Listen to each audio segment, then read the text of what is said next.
akan membawakan materi tentang perkembangbiakan tumbuhan. Perkembangbiakan tumbuhan terbagi menjadi dua, yaitu generatif dan vegetatif. Perkembangbiakan tumbuhan generatif terjadi melalui perkawinan atau penyerbukan, sedangkan vegetatif terjadi tanpa perkawinan atau tanpa penyerbukan. Perkembangbiakan tumbuhan secara generatif adalah proses penyerbukan pada bunga.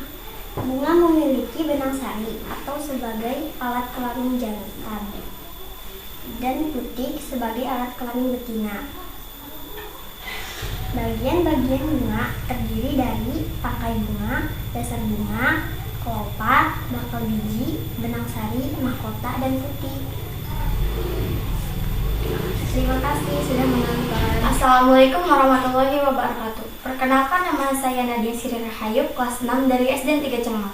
Saya akan membawakan materi tentang teks eksplanasi.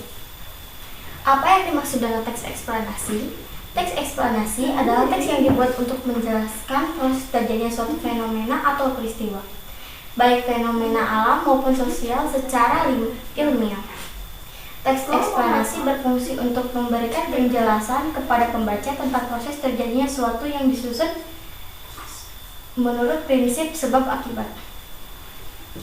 Struktur teks eksplanasi terdiri atas pernyataan umum, pernyataan yang bersifat umum dan berisi gambaran awal tentang hal yang ingin dibahas dalam teks eksplanasi. Deretan penjelas. Deretan penjelas adalah inti penjelasan tentang dalam teks eksplanasi.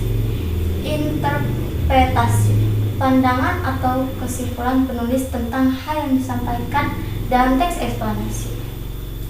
Menyampaikan informasi dalam teks eksplanasi secara lisan.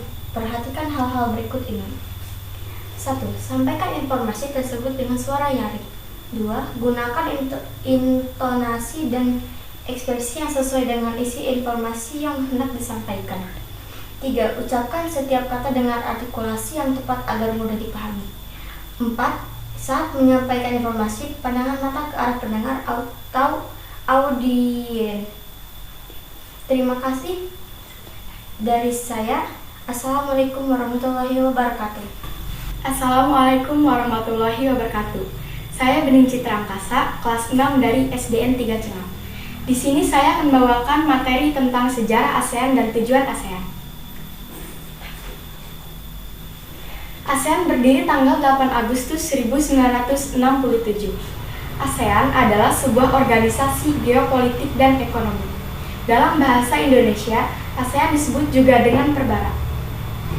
Tujuan ASEAN: mempercepat pertumbuhan ekonomi, sosial, dan budaya, meningkatkan perdamaian dan stabilitas regional, meningkatkan kerjasama yang aktif, saling memberikan bantuan dalam bentuk saran-sarana pelatihan dan penelitian, bekerja sama secara lebih efektif dalam bidang pertanian dan industri, memajukan pengkajian mengenai Asia Tenggara, memelihara kerjasama yang erat dan berguna dengan berbagai organisasi internasional dan regional.